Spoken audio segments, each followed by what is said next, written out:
నా బిడ్డ చచ్చిపోయేది కాదు, నా బిడ్డను చంపేసిర్రు, వాళ్ళు గొంతు పీసుకి చంపేసిర్రు.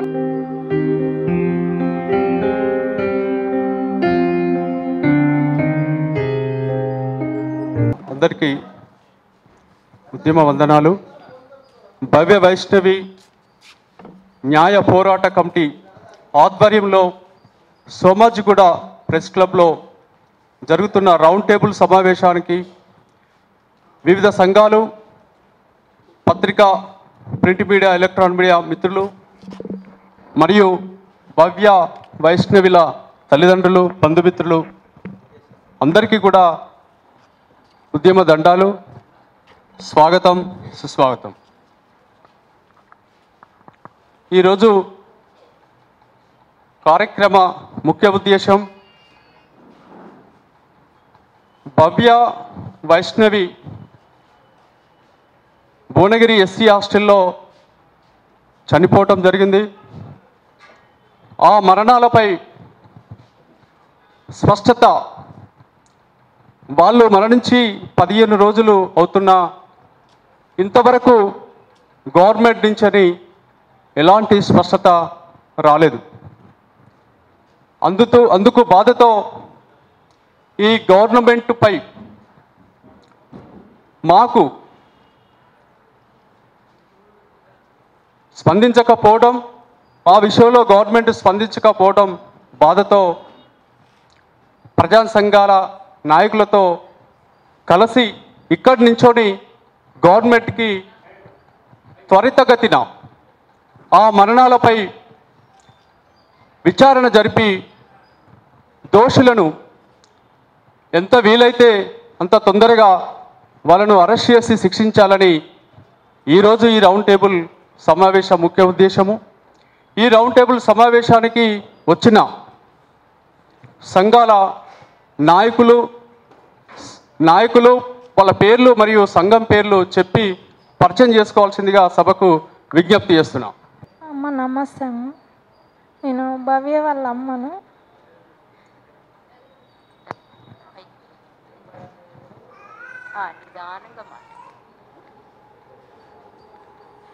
నేను భవ్య వాళ్ళ అమ్మని మాట్లాడతాను. భవ్య చచ్చిపోదానికి కారణం ఆ స్కూల్లో ఉన్న వార్డెను, ఆటో వాళ్ళు, వంట వాళ్ళు, వీళ్ళందరూ కారణం అని నేను ఇప్పుడు 15 రోజుల నుంచి నిలదీసి ప్రతి ఒక్క విలేకరులను, ప్రతి ఒక్క అమ్మలను, అయ్యలను అందరినీ నేను ఒకటే కోరుకుంటున్నాను. నా బిడ్డ చావలేదు, చంపేసిర్రు, వాళ్ళే చంపేసిర్రు అని నేను ఎన్నిసార్లు ఎంతమంది ముందు మొత్తుకున్నా కూడా ఎవరు వాళ్ళు ముందుకు రావట్లేరు.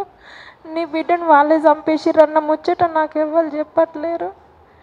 నేను ఒకటే కోరుకుంటున్నాను, నా బిడ్డ చచ్చిపోయేది కాదు, నా బిడ్డను చంపేసిర్రు, వాళ్ళు గొంతు పీసుకి చంపేసిర్రు, నాకు న్యాయం కావాలని ఇక్కడికి వచ్చి అందరి ముందట నేను కోరుకుంటాను.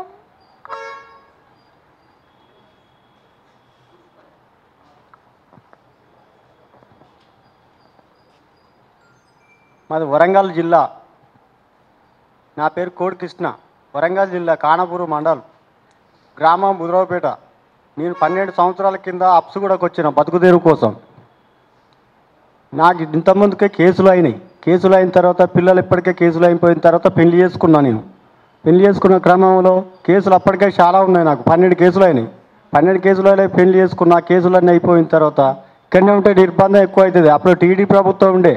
టీడీ ప్రభుత్వంలో కూడా ఇప్పుడు చాలా నిర్బంధం పెట్టి, నిర్బంధంలో కూడా తట్టుకొని ఒక అమ్మాయిని చేసుకున్న తర్వాత ఎట్లా మంచిగా ఉండదు కదా.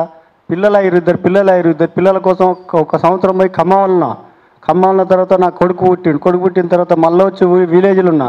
మళ్ళీ పట్టుకపోవడం ఇదే స్టార్ట్ చేసిరు పోలీసు వాళ్ళు. నిర్బంధం బాగా పెట్టిన తర్వాత మనకి ఇక్కడ కుదరదుగా, ఎక్కడో పోదా, ఇక అప్స్ కూడా పోదా అని మా వేరే వాళ్ళ బంధువులు ఉంటే అక్కడికి వెళ్ళిపోయినా. అలా ఒక రోజు పోయి చూసిన పరిస్థితి ఎట్టుందంటే, మెట్రోలో 9 సంవత్సరాలు చేసిన. ఇదే మెట్రోలో 9 సంవత్సరాలు చేసిన తర్వాత మా బాబు అక్కడే ఉండే విలేజ్లో హాస్టల్లో, మన చంద్రపేట హాస్టల్లో ఉండే నా కొడుకు. నా పాపని 3 సంవత్సరాల అమ్మాయిని 3వ క్లాసులో పట్టుకొని వచ్చి అప్సుగూడలో తిరుగుతా అంటే మేము పనికి పోయేది, రోజు పనికి పోయేది, కూలి పని పోయింది చూసి అమ్మాయి పార్కు, ఆ అప్సుగూడల పార్కు, కాకతీయ పార్కు చుట్టూ రోజు పోయేది. రోజు పోతుంది, మీ బాబు ఇట్లా ఉంటాడు, ఇట్లా ఏంది పిల్లలు ఆగని చెప్తారు అంటే ఒక మేడం ఉండి అప్స్ కూడా నుంచి ఇవి సీట్ నెంబర్ ఎట్లా స్కూల్లో చేసిన టైంలో లలిత ఇట్లా సంగతి పిల్లలు ఆగాగుతారు, నువ్వు వేరే హాస్టల్ ఉన్నది, ఫుడ్ పెడతారు, మంచిగా స్కూలు హాస్టల్ మంచిగా ఉంటుంది అంటే నాకు వచ్చి చెప్పింది. మంచిగుంటే సరిపోయి ఎక్కడైతే మనకు దూరం ఉంటే మంచిగుంటే సరిపోయేదని పంపించండి. ఇంతవరకు హాస్టల్ కూడా పోలే. అది వల్ల సూచన అప్పుడప్పుడు పోయేది, మా వల్ల పోయేది. నా బిడ్డని 3వ క్లాసులు వేసినప్పుడు కూడా చిన్న ఫోటో తీసుకొని నా జేబులో ఇప్పుడు 7 సంవత్సరాలు, ఇప్పటికి 7 సంవత్సరాల కింద అటనే వస్తాను. విలేజ్ చిన్న పాపను పట్టుకొచ్చినప్పుడు కూడా నా బిడ్డ అన్నది కదా, డాడీ నాకు బంధువులు అంటే తెలియదు, చుట్టాలంటే తెలియదు, మన వాళ్ళు ఎవరో తెలియదు, నువ్వేం చేస్తావు డాడీ, మనం తీసుకుపో విలేజ్ పండుగలకనే తీసుకుపోవాలి కదా అంటే, పోయిన సంవత్సరం ఇప్పుడు సంవత్సరం అయితే ఫంక్షన్ చేసి కూడా నా కొడుకు గట్టు పండుగ అని ఉంటుంది మాకు. గట్టు పండుగ చేస్తే అన్న చేస్తావు డాడీ, ప్రైవేట్లో చదివిస్తావు, నన్ను గవర్నమెంట్లో వేసినవా, ఫంక్షన్ అన్నా చేయవా డాడీ అంటే, సరే బిడ్డ చేస్తుందా అన్న. చేసిన అయిపోయి మంచిగానే ఉన్నాం. మళ్ళీ మొన్న పండుగకు కూడా సంక్రాంతి తాత అమ్మ బాబమ్మ బాగలేరు, ఆ అత్తమ్మలు అందరు తీసుకొచ్చురా, మంచి ఏటను కొద్ది కోసుకున్నాయి, అందరు తీసుకురా, ఎట్లుంటారు ముసలి పోదాం పా డాడీ అంటే అప్పుడు తీసుకొచ్చి విలేజ్లో పెట్టుకున్న పండుగకు, సంక్రాంతి పండుగకు అక్కడనే ఉన్నాం, అందరం ఉన్నాం. 7,000 పెట్టి డెక్కు కొనుక్కొచ్చి అప్పుడే ఇక్కడనే నా కొడుకు పట్టుకొచ్చిండు. సంతోషంగా ఉన్నాం. సంతోషంగా ఉన్న తర్వాత అప్పుడే క్రమంలో నా ఇంటికాడ విలేజ్లో పని ఉండగా వీళ్ళిద్దరిని పంపించిన. ముగ్గురు హైదరాబాద్ వచ్చారు. హైదరాబాద్ రాగానే 2 రోజులు ఉన్నది పాప. 2 రోజులు ఉన్న తర్వాత మమ్మీ ఎట్లా అయిందని వాళ్ళ అమ్మ అడిగింది. అమ్మ అడిగిన తర్వాత నువ్వు ఇన్ని రోజులు అయితే బిడ్డ పరీక్షలు ఉండే, తొందర పోవాలి నువ్వు, మరి ఎట్లా అయింది కదా అంటే, అప్పటికే నా కొడుకు చూసి చెల్లె ఏంది ఇట్లా డల్గున్నావు ఏంటంటే, డబ్బులు డాడీ అంటే నాకాడ 300 చెల్లె, 300 నుంచి 200 ఇస్తాను నీకు, 200 పట్టుకొని పో, అమ్మ వచ్చిన తర్వాత పట్టుకొని పో అంటే, నా కొడుకు ఇక్కడ దిల్సుఖ్నగర్లో చదువుతాడు కాలేజీలో, అక్కడ పోయి నాకు టైం అవుతుందని అప్పటికే డల్గానే వెళ్ళిపోయింది. వచ్చి వాళ్ళ అమ్మ వచ్చిన తర్వాత అమ్మ ఏదున్నా నువ్వు అమ్మకి చెప్పుకొని పో అని చెప్పిన తర్వాత 1000 రూపాయలు ఇచ్చిందట. అప్పుడన్నా నాకు చెప్తే, అదే రోజు ఏమైందంటే పోయిన తర్వాతకి నాకు ఒక రోజు బుధవారం ఫోన్ చేసిండన్న, నీకు చెప్తాను కదా, బుధవారం ఫోన్ చేసి డాడీ నువ్వు అన్న పైసలు వేసినవా డాడీ అన్న. డాడీ అంటే నీ ఎప్పుడైనా పైసలు వేస్తా, ఆటోకు స్కూల్కు చాలా లాంగ్ ఉంటుంది, లాంగ్ ఉంటుంది కాబట్టి ఆటో అందరు పోతారు కాబట్టి నా బిడ్డకు కూడా అందరు పోతారు డాడీ, నెలకు 800 అంటే, సరే బిడ్డ తీసుకో. ఇప్పుడు బయట అయితే కాతలవా, నెలకు 800 అంటే 1000 వేసేది, 200 ఖర్చులకు ఉండే అనేది. ఎప్పుడైనా నా బిడ్డ అంటేనే వేసేది. ఆ రోజు ఫోన్ చేసి ఈ ఆటో ఆయన ఆంజనేయులు అయినట్టేనే మీ డాడీ 500 ఇచ్చిండు, ఇంకోటి 500 అకౌంట్లో వేసిండని ఇచ్చిండంట. ఇచ్చినాక నా అదే సెల్ గుంజుకొని నాకు ఫోన్ చేసింది. ఫోన్ చేసిన తర్వాత నాకు ఫోన్ చేసి డాడీ పైసలు వేసినట, ఇట్లా ఆటో అంకుల్ ఇట్లా అంటాడు అంటే, నీ ఎందుకు వేసిన బిడ్డ, నువ్వు అంటేనే వేసింది, ఇంతవరకు ఎప్పుడు కూడా వేయలే కదా అని చెప్పిన తర్వాత, సరే నీ ఇంటికి పోతానా, అదే నైట్ ఇంటికి పోతానా, అన్న వచ్చాక నైట్ అవుతుంది 7 అవుతుంది, నీ ఇంటికి పోయి అన్నని అడుగుతా బిడ్డ అని వచ్చి అడిగితే వీళ్ళు ఇద్దరు వేయలే అన్నారు. అడిగిన తర్వాత అప్పుడన్నా మా భార్య చెప్తే, నాకు ఇట్లా సగతి మమ్మీ ఫోన్ అంటుంది, రోజు పోతా అన్నదంటే ఇది చెప్పింది. నాకు అప్పుడు చెప్పినా నాకు గెసొచ్చు, ఇట్లా ఆటో ఆడినాడు ఇట్లా అయింది అని నాకేం తెలియదు, చెప్పకుండా అప్పుడు విలేజ్లో అప్పటికే 2 రోజులు ఉన్నా 3వ రోజు నేను విలేజ్కి మళ్ళీ సాగుండంగా వెళ్ళిపోయిన తర్వాత ఇంటికి వచ్చి క్రమంగా పొద్దున 2 తీసుకుపోయారు నా బిడ్డ కౌన్సిలింగ్ పొద్దునట ఎప్పుడు ఇవ్వాలి కౌన్సిలింగ్ 15 రోజుల ముందు పిల్లలకు గొడవైందట. గొడవైన క్రమంలో ఏం చేయాలి, మా తల్లిదండ్రులు పిలిపించి కౌన్సిలింగ్ ఇవ్వాలి. కౌన్సిలింగ్ ఇచ్చు లేదు, ఏది లేదు, మాకు పిలిపిలే. మీడియాలో మాట్లాడుతుంది కదా, నీ కౌన్సిలింగ్ ఇచ్చిన పిలిచి ఫోన్లు చేసి తల్లిదండ్రులకు చెప్పా, వాళ్ళ తల్లిదండ్రులకు పిలిస్తే మా కౌన్సిలింగ్ ఇచ్చినట్ట. 2 గంటలకు దేన్ని తీసుకుపోయినావు, నా పిల్లలు ఏం చేసినావు, వాళ్ళు ప్రతి దానికి నా భవ్య మాత్రం ఎలాంటిది కూడా ఎట్లోటి కూడా ఎవరు కూడా భయపడరు. నా కొడుకు అన్నా నాకు ఇప్పుడు నా కొడుకే అంత ఉంటాడు కానీ నా బిడ్డ నా కొడుకు అన్న ఎక్కువ అన్న నేను చెప్తాను కదా. ఇంతవరకు ఏ విలేజ్లో అడుగు, నా ఇప్పుడు చిన్నప్పుడు తీసుకుపోయాను కదా, ప్రతి ఒక్క షాపులో అడుగు, కిరాణా షాపుల్లో అడుగు, అప్స్ కూడా అలా సిగ్నల్ కాంచి మొదలు పెడితే ఆ కాకతీయ పార్క్ ఈ అమ్మాయిలు ఎట్లా ఉంటారు మీరు అడగండి. ఇంతవరకు మాకు జాడ లేదు, పత్తలేదు, మారి హింస పెట్టి వాళ్ళు చూసి నా బిడ్డ ప్రతి బియ్యాల పురుగులు వచ్చిన ప్రతి ఒక్కటి వచ్చిన పిల్లలకు చిన్న పిల్లలు తీసుకొచ్చి సాదుకున్నాం. పిల్లలు కూడా ఇప్పుడు బోనాల పండుగ కూడా వస్తే చిన్న అమ్మాయిలు పట్టుకొచ్చి చిన్న పిల్లలు పట్టుకొని వచ్చాయి. నా బిడ్డ ఎందుకు తీసుకొచ్చినట్టే వాళ్ళ అమ్మ 2 ఆడపిల్లలు డాడీ, బీదోళ్ళు ఎస్సీ వాళ్ళు బీదోళ్ళు డాడీ, చాలా మనకన్నా బీదోళ్ళు ఎవరైతే డాడీ అంటే వాళ్ళు కూడా మంచిగానే ఉండేది. అక్క చెప్పినట్టు ఉన్నది, వాళ్ళకి పొద్దున్నట్టే పిండి స్నానం చేపించేది, డ్రెస్సులు వేసేది. మా ఇంట్లో ఇప్పుడు సెల్లులో కూడా ఉన్నాయి వాళ్ళ ఫోటోలు. బతుకమ్మ పండుగ వచ్చారు, బోనాల పండుగ తీసుకొచ్చారు, ఇంకోసారి తీసుకురా బిడ్డ వాళ్ళకి ఏదైనా అందుకు మాకు ఇబ్బంది అవుతుంది అన్నా కానీ అంతా మన లెక్క డాడీ ప్రతి ఒక్కదానికి విమర్శ చేసింది. నా బిడ్డ ఏదో చూసింది కాబట్టి కఠినంగా ఇట్లా 10వ తరగతి అయిపోతుంది. పోరాయితీ ఇన్ఫర్మేషన్ లేదు, ఏది లేదు. నా బిడ్డ ఉరేసుకుంది అంటారు, అది అంటారు, ఇది అంటారు. సెకండ్లో చేసిరు వాళ్ళు. పొద్దునట్టు తీసుకుపోయినప్పుడే వాళ్ళు చాలా పకడబందిగా చేసిరు.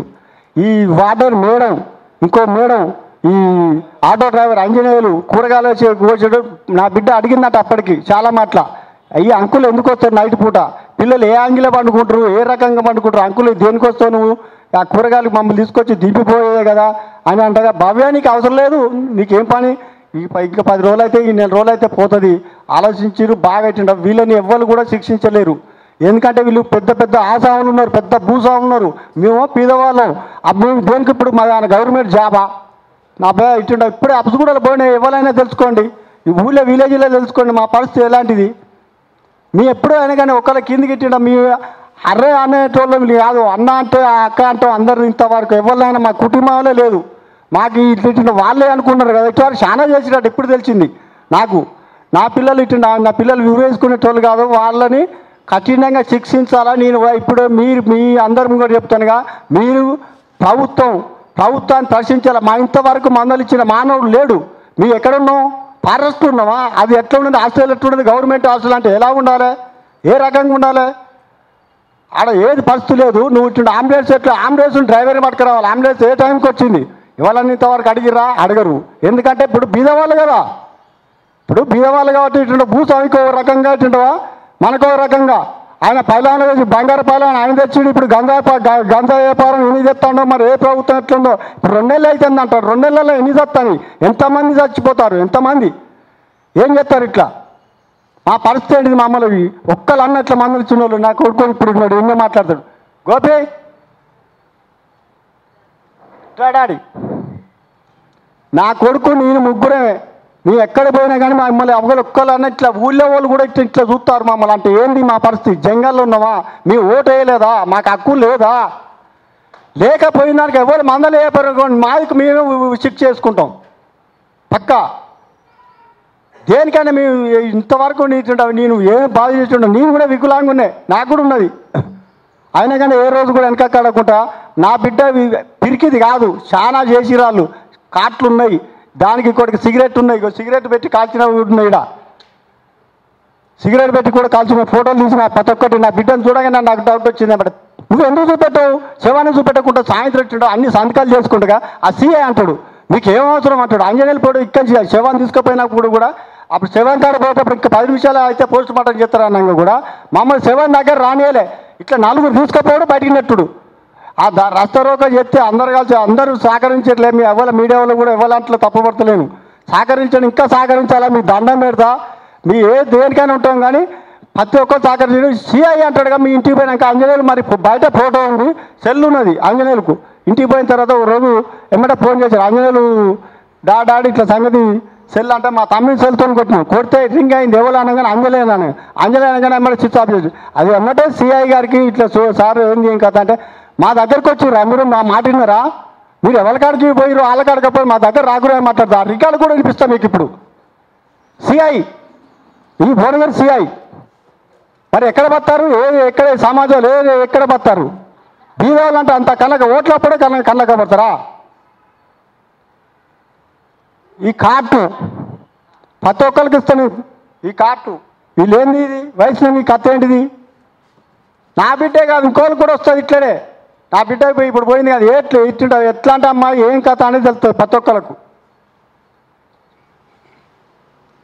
నా బిడ్డకు డ్రెస్సులు లేవు, ఇప్పుడు స్కూల్ నుంచి పట్టుకొచ్చారు, మీరే చెప్పారు నా స్కూల్ నుంచి పట్టుకొచ్చే డ్రెస్సులు ఉండాలి కదా, డ్రెస్సులు ఏమైనాయి, యూనిఫామ్ ఏమైంది. ఇప్పుడు నా బిడ్డకు లేదు, యూనిఫామ్ లేదు, యూనిఫామ్ ఇట్లా చంపేసిరు, తీసుకురాగానే ఇట్లా పక్కన బందిగా 10 మంది 4 కలిసి మొత్తం చెప్పలేనది ప్రతి ఒక్కరు చేయలేని చేసిరు. నాకు కళ్ళకు కనపడ్డది, ఆయన కానీ ఫోటోలు తీసుకో సిగరెట్లు పెట్టి కాల్చిరు. ఇట్లా ఏంటిది ఇది, ఎక్కడ పోతాను మనం, మన బీఆర్లో ఉన్నావా, ఎక్కడున్నావు. నాకు ఒక్కరికే వస్తుంది కాదు, మాకు వచ్చి నా పిల్లలు ఇచ్చి నా బిడ్డ పోయింది, ఇంకోళ్ళకి రావద్దని నేను అట్లా కూడా కోరుకుంటాను. ఎంత దూరం ఎంతైనా పోవడం ఇట్టుండ, కూలికి పోతే మాకు ఇట్టుండ తిండి వెళ్తుంది. మా పరిస్థితి ఏంటిది.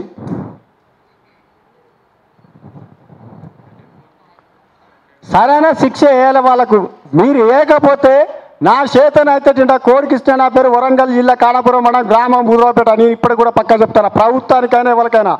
నేను ఉన్నదే ఇంత పడతాను, కానీ మీకు ఎక్కడైనా వెళ్తా. ఇప్పుడు ఆడ సూపం కట్టిన రోజు కూడా నేను చూపెట్టిన, అప్పుడే నా బిడ్డకు చేసిన అన్నీ చేసిన ప్రతి ఒక్కటి. దేనికైనా కాడది లేదు. ఎవరు పడతాలో మీరు తిట్టేటోని కాదు. మీరు మంచోళ్ళే, మేమే చెడ్డోళ్ళం. ఇటుండో పైసలు అనుకో న్యాయం, పైసలు లేనుకో న్యాయం.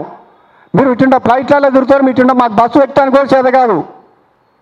అయ్యా ఆడబెట్టినావు, అయ్యా ఆడవాళ్ళకి పెట్టినావు, ప్రభుత్వం పెట్టి ఫ్రీ బస్ అంటే మగవాళ్ళకి ఆడ తీసినావు నువ్వు. మరి ఎక్కడ తెచ్చినావు నువ్వు? ఆడవాళ్ళు ఇచ్చినావా ఫ్రీ బస్ అంటే? ఇప్పుడు ఆడవాళ్ళకి ఏమైంది? ఇప్పుడు ఆడవాళ్ళ గురించి మాట్లాడాలి కదా. అదే ఇచ్చిండవా అమ్మ, ఇచ్చిన ఆడవాళ్ళే కదా. ఆడవాళ్ళకి ఇట్లా జరుగుతుంది ప్రతి ఒక్క దాంట్లో. ఏ హాస్టల్లో మాట్లాడలేదు, ఏ హాస్టల్లో చేసారు. నా పిల్లలకి ఇట్లా జరిగింది, ఏంటిది నా పరిస్థితి ఏంటిది?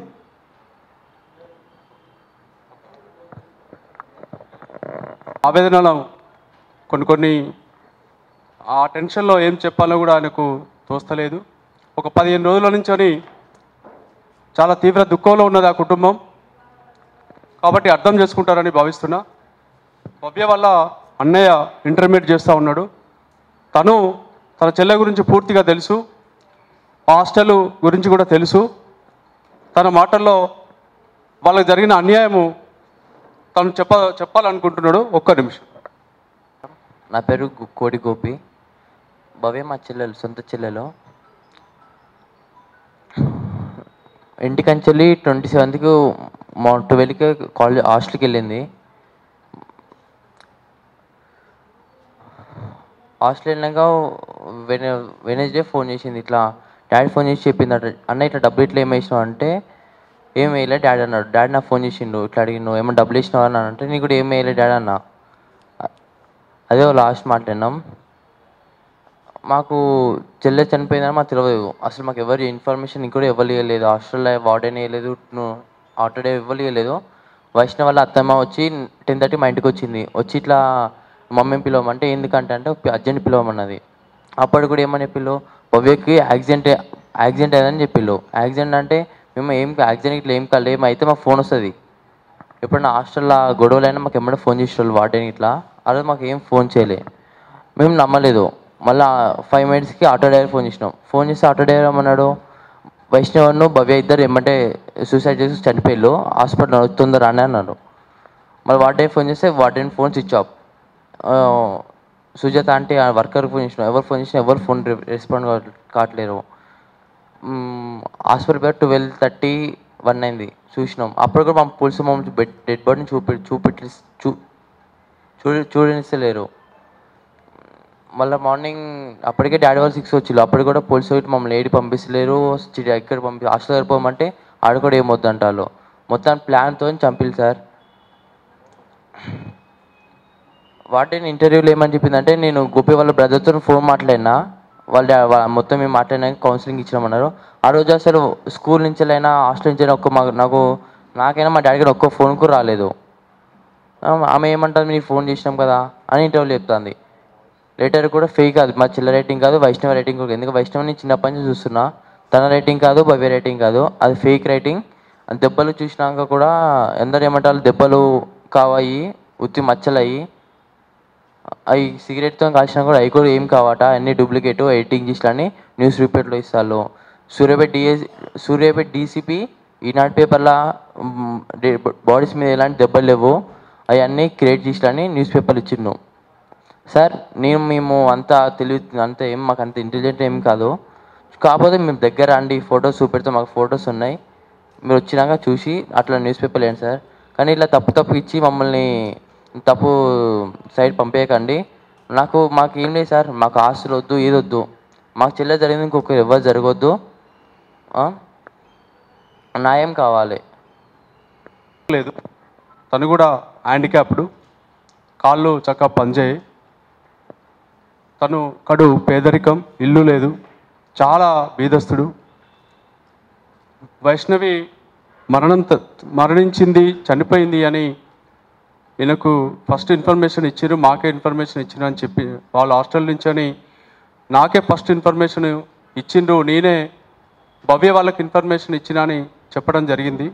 అసలు ఏం జరిగింది, మీకు ఎలాంటి న్యాయం జరగాలి, అని మీరు కోరుకుంటున్నారో క్లియర్గా పత్రికా విలేకరులకు సంఘ నాయకులకు చెప్పండి. అందరికీ నమస్కారం అండి. మీరు వచ్చిన పెద్దలందరికీ మీ పాదాలకు వందనాలు. మాది మా డిస్టిక్ జనగాం డిస్టిక్ చిల్పూరు గన్పూర్ దగ్గర చిల్పూరు గుట్ట పక్కన వెంకటాద్రిపేట గ్రామం మాది. అయితే ఒక 9 సంవత్సరాల క్రితం మా అబ్బాయి చనిపోయిండు. మా భార్య ఒక 5 years కింద మా భార్య కడుపు నొప్పితో ఆమె చనిపోయింది. అయినప్పటికీ నాకు పెనాల్సిసి రావడంతో నేను జీవనాధారం కొరకు హైదరాబాద్కు బతుకుదెరువు కోసము హైదరాబాద్కు వచ్చినాం. ఆప్సిగూడ భవ్య వాళ్ళు మేమందరం ఒకటే ప్రాంతంలో నివసిస్తాము. అయితే ఆ రోజు ఏమైందంటే శనివారం 3వ తారీఖు రోజు ఉదయం మా పాప వైష్ణవ్ అనే పాప నాకు ఫోన్ చేసింది, డాడీ నాకు ఒక 500 అవసరం ఉన్నాయి, చెప్పులు కొనుక్కోవాలి అని. అంటే చింతల ఆంజనేయ వ్యక్తి ఆడొక్కడ వాడు ఆటో డ్రైవర్ అటు ఉంటాడు ఆడవాడు. వాని ఫోన్లకు నేను నా ఫోన్ ద్వారా ఫోన్పేలో పంపించినాక 5:30 ప్రాంతంలో పిల్లలను హాస్టల్ నుంచి వెళ్ళి తీసుకొస్తాడు వాడు. తీసుకొచ్చే మూమెంట్లో నేను 4 గంటల ప్రాంతాన్ని నేను మళ్ళీ కాల్ చేసి, అన్న నువ్వు ఏటీఎంలోకి వెళ్ళి డబ్బులు డ్రా చేసినావా లేదా, పాపలను తీసుకొచ్చే టైం అవుతుంది కాబట్టి అంటే, అన్న నేను ఇక డ్రా చేయలేదు, కాకపోతే ఇప్పుడు కాకపోయినా పొద్దున్న ఇస్తుంది, కానీ నీకు ఒక విషయం చెప్పాలన్నా అని వాడు అన్నాడు. అంటే ఏందన్న విషయం అని అంటే, ఏం లేదు మన స్కూల్లో పీటీ మేడం మన టైమే శైలజారెడ్డి వార్డెన్కు ఫోన్ చేసిందట, పిల్లలకు ఏదో గొడవ అయిందట. గొడవ అయితే పీటీ మేడం గారు మధ్యాహ్నం అక్కడ 12 గంటల ప్రాంతాన 1 నుంచి వెళ్ళి 12 గంటల ప్రాంతాన పోయి పీటీ మేడము హెచ్ఎం సార్ అన్నట్టు ఒక దామోదర్ రెడ్డి అనే వ్యక్తి ఉంటాడల్లా, 2 టీచర్ల సమక్షంలో 2 పిల్లలను నిలబెట్టి కౌన్సిలింగ్ ఇచ్చిందంట. కౌన్సిలింగ్ ఇచ్చి పిల్లలను ఆ స్కూల్లో వదిలిపెట్టి వెళ్ళిపోవాలి కాబట్టి ఆమె ఇచ్చిపెట్టిపోకుండా ఆమె 4-wheeler వేసుకొని ఆ స్కూల్ దగ్గరికి వెళ్ళింది. కౌన్సిలింగ్ ఇచ్చుడు అయిపోవద్దని సపరేట్గా వెళ్ళిపోవాలి కదా మేడం, ఆమె వెళ్ళిపోకుండా 2 పిల్లల్ని 4-wheelerలో హాస్టల్ దగ్గర తీసుకెళ్ళిందంట. తీసుకపోతే 1:15 ప్రాంతం నుంచి 6:30 ప్రాంతంలో ఏం జరిగిందని మనకు ఒకటి నిజం కావాలడ. 6:30 తర్వాత నేను 7 గంటలకు మళ్ళీ ఫోన్ చేసిన, ఎవరికి మా పాపకు ఫోన్ చేస్తే మా పాప దగ్గర ఫోన్ ఉంటుంది, చిన్నపిల్లలు కాబట్టి వాళ్ళ దగ్గర ఫోన్ ఉంటుంది. అలా ఒకటి సుజాత అనే వ్యక్తి ఉంటుంది, అది ఉక్కుగా పనిచేస్తుంది. అలా ప్రతిసారి మేము ఎప్పుడైనా పిల్లలతో మాట్లాడాలన్నా, ఇప్పుడు కృష్ణన్న వాళ్ళ పేరెంట్స్ మాట్లాడాలన్నా, మేము మాట్లాడాలన్నా ఆమెకే కాల్ చేసి మాట్లాడతాం. మేము ఏంటంటే శైలజారెడ్డి ఆమె బిజీ ఉంటుంది కాబట్టి, ఆమె పెద్ద హోదా కాబట్టి ఆమెకు మనకు సంబంధం ఉండదు కాబట్టి, ఉక్కు ఎప్పుడైతే అందుబాటులో ఉంటుంది కాబట్టి ఆమె మేము ఫోన్ చేసి మాట్లాడతాం.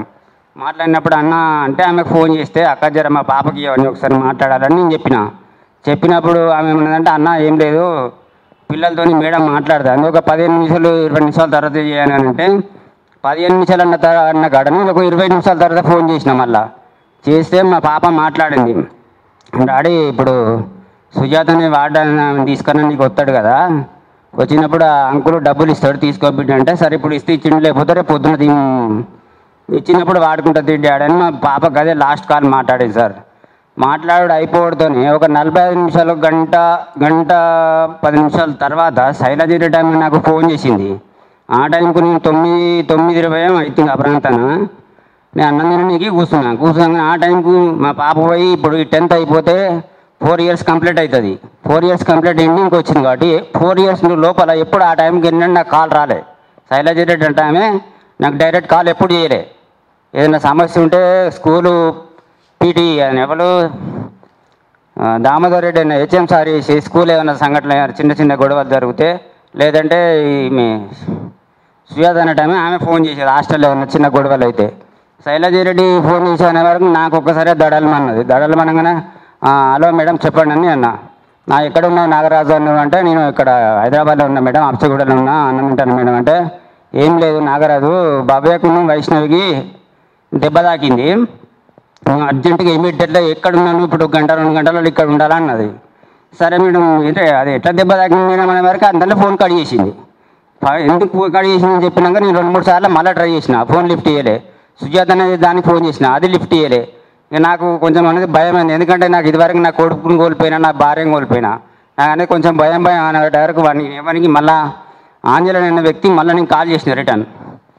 ఆంజనేయుడు అనే వానికి ఫోన్ చేయగానే అన్న నాకు ఇదివరకు నా కొడుకు చచ్చిపోయిన భార్య చచ్చిపోయింది, నేను అంత భయంతో నాకు అంత భయం అవుతున్నా, జన్మం పెడుతున్నా, జర ప్లీజ్ అని అంటే ఇన్ఫర్మేషన్ ఓపెన్గా చెప్పన్నా అని చెప్పి వాడిని రిక్వెస్ట్ చేసినప్పుడు వాడు ఏం చెప్పినంటే, అన్న ఏం లేదు బాబాయ్ ఉన్న వైష్ణవి ఇద్దరు ఊరు వేసుకుని చచ్చిపోయాను అని వాడు ఓపెన్గా చెప్పేసిండు.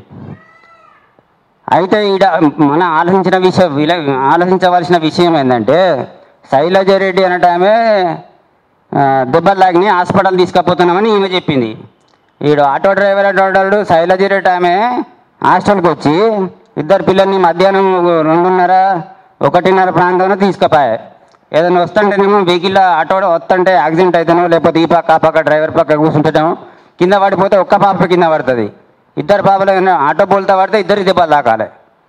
వీడు ఆటో నుంచి వెళ్ళి వీడు తీసుకురాని అదే ఈ పిల్లలకి ఎట్లా దెబ్బ తాకిందన్నది నాకు టెన్షన్ అయింది. అయినప్పుడు శైలజారెడ్డి అంటే నాకు టెన్షన్ అయినప్పుడు ఏమైందంటే, శైలజారెడ్డి నాకు ఇట్లా చెప్పంగానే శైలజారెడ్డి నాకు ఫోన్ చేసినట్టుగా ఇప్పుడు భవ్య వాళ్ళ ఇప్పుడు కృష్ణన్ అంటే వాళ్ళ పేరెంట్స్ వల్ల చనిపోతే సాగుకి వెళ్ళిపోయినట్టు. ఆ విషయం మనకు తర్వాత తెలిసింది. కానీ ఇప్పుడు భవ్య వాళ్ళ అమ్మ దగ్గర ఫోన్ ఉంటుంది, వాళ్ళ అన్నయ్య దగ్గర ఫోన్ ఉంటుంది.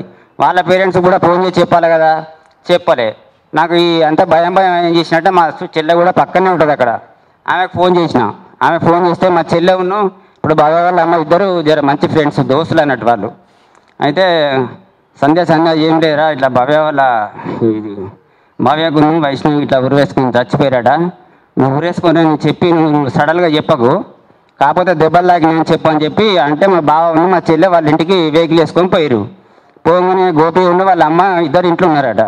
అక్క నీకు ఈ విషయం తెలుసా ఇట్లా దెబ్బ తాకిందట కదా అని అంటే, అయ్యో అక్క మాకు ఇవ్వ చెప్పలే కదా అక్క అని మా చెల్లెతోనే ఉన్నారట. అప్పుడు అనగానే గోపి అనే వ్యక్తి ఆటో డ్రైవర్కి ఫోన్ చేసిండు. ఆటో డ్రైవర్కి ఫోన్ చేయగానే వాడేమన్నాడంటే, ఏం లేదు గోపి, ఏం లేదు మీ చెల్లెను ఆ చెల్లె వైష్ణవ్ ఇద్దరు ఊరేసుకొని చనిపోయారని చిన్న అనగానే ఇలా డైరెక్ట్గా వాళ్ళ అమ్మతో చెప్తే మనకి స్మూర్ సోసి కింద పడిపోతా అని చెప్పుకోకుండా దెబ్బ తాగిందట మా మమ్మీ తొందరగా వెళ్ళిపోదాంపా అని చెప్పి ఆయనే. అయితే అంతనే వాళ్ళ రిలేషన్ మా రిలేషన్ అందరం కలిసినాం. వాళ్ళు ఒక వెహికల్ మేము ఒక వెహికల్ మాట్లాడుకున్నాం. డైరెక్ట్ ఇప్పుడు ఎట్లయినా ఊరిపోయి అయిపోయింది అన్నది హాస్పిటల్ తీసుకుపోతున్నామని శైలజారెడ్డి అంటే ఆమె చెప్పింది కదా, మేము డైరెక్ట్ హాస్పిటల్ కాడికి వెళ్ళిపోయినాం. హాస్పిటల్ కాడికి వెళ్ళిపోయే వరకు వీళ్ళు పోలీసు వాళ్ళైనా అక్కడ ఉన్న సిబ్బంది హాస్టల్ సంబంధించిన సిబ్బంది ఏమనంటే దెబ్బలు తాగిని ఏదో కొన ఊపిరితో ఉంటే తీసుకుపోయినామని చెప్పారు. చెప్పినప్పుడు ఆ పిల్లలను తీసుకుపోయినప్పుడు బెడ్ మీద వేసి ట్రీట్మెంట్ ఇవ్వాలి, ఏదో గ్లూకోజులు పెట్టుడో లేకపోతే ఏదో వాళ్ళ ఇట్లా ట్రీట్మెంట్ ఇచ్చినట్టుగా అక్కడ సంఘటన మనకు కనబడాలి. ఇప్పుడు వాళ్ళ పేరెంట్స్ మేము పోయే వరకు మేము డైరెక్ట్ తీసుకుపోయి మార్చిలో పడేసిరమ్మా. మార్చిలో పడేయంగానే అప్పటి వరకు ఒక 3 సిఐలు 4 ఎస్ఐలు ఒక 40-50 మంది దాకా కానిస్టేబుల్ వాళ్ళందరూ మమ్మల్ని అందరూ ఓల్టాక్ చేసి వీళ్ళన్న గొడవలు చేస్తారు అని అంటే వాళ్ళ పేరెంట్స్ని అంతా కొంచెం లేట్ అయింది. వీళ్ళ ఊరోళ్ళ నుంచి వచ్చే వరకు భవ్య వాళ్ళ పేరెంట్స్ వాళ్ళందరూ వచ్చే వరకు ఆ పెద్దలు వచ్చే వరకు 2 తవేరా బండి వేసుకొని వచ్చారు. మేము పోవాలి ఇప్పుడు అక్కడ పోయి హాస్టల్ దగ్గర అడుగుతాం చేస్తామని అంటే పిల్లలు అనుకుంటారు ఇప్పుడు గొడవలు అయితే బాబు ఇప్పుడు నేను ఖచ్చితంగా 5:30కు 6 గంటలకు తీసుకుపోతా అని చెప్పి ఆ సిఐ చెప్పిండు. సరే ఇంటికి ఇంక 2 మండలు కాబట్టి అంతవరకు కృష్ణానగిన రాలే అంటే దూర ప్రాంతానికి సాగు పోయింది కాబట్టి ఆయన వచ్చే వరకు తెల్లారగట్ల 4-4:30 అయింది. ఇక తెల్లారంగానే అందరం 7 గంటల వరకు అక్కడికి పోయినాం. హాస్టల్ గేట్ దగ్గరికి పోగానే ఇక ఆయన ఏమంటాడు సిఏ ఏమంటాడు, ఏమున్నది ఆ పిల్లలు ఉన్నారు పిల్లలతో పోయి మీరు మాట్లాడరు, మీరు ఇద్దరు వాళ్ళ ఇద్దరు పోయి మాట్లాడితే మేము స్టేట్మెంట్ తీసుకుంటాం అయిపోతుంది తొందరగా అంతా టైం వేస్ట్ చేసేది ఎందుకే అని చెప్పి వాడు ఏదో మన పెరట్లా కుక్కలు చచ్చిపోతే తీసిపారు 20 ఎంతసేపు మీరు వేడి చేస్తారు ఇదంతా కథలేదు అన్నట్టుగా వాడు ఫాదర్ గారు లెక్క మమ్మల్ని తీసేసినట్టుగా మాట్లాడతాడు. అయినా కూడా మాకు ఎంత ఆవేశం వచ్చినా కూడా మేము ఒత్తి పట్టుకొని, ఎందుకంటే మా పిల్లలకు ఇట్లా జరిగింది కాబట్టి వాళ్ళు ఎంత హింసపడి చచ్చిరో వాళ్ళు అంతకంటే అంత డబ్బులు చేయాలని చెప్పి మేము బాగా మొత్తం ఇంత రక్తం అంతా ఉడికినా కూడా మస్తు కంట్రోల్ చేసుకున్నాం అమ్మలేరా. కంట్రోల్ చేసుకున్న అంతనే లాయర్ గారు సార్ వచ్చిండు. సార్ రాగానే సారు డిపార్ట్మెంట్కి సంబంధించిన వాళ్ళు వీళ్ళందరూ కొంచెం ప్రెస్ వాళ్ళు వాళ్ళు వీళ్ళందరూ కలిసి పైకి వెళ్ళినాం. పైకి వెళ్ళే వరకు ఒక 18-20 మంది పిల్లల్ని ఒక జైల్లో ఖైదీలను బంధిస్తే కనుక బంధించినట్టుగా లోపల ఉన్నారు. బయట 2 కానిస్టేబుల్ నిలబడ్డారు, లేడీస్ కానిస్టేబుల్ 20 మంది పిల్లలు వాళ్ళు ఉన్నారు. పిల్లలు ఉన్నప్పుడు అలా పోగానే బాబాయ్ వాళ్ళ అమ్మ అంటే ఆమె పైకి ఎక్కలేక అప్పటి వరకు స్పోర్ట్స్ కింద పడిపోయింది.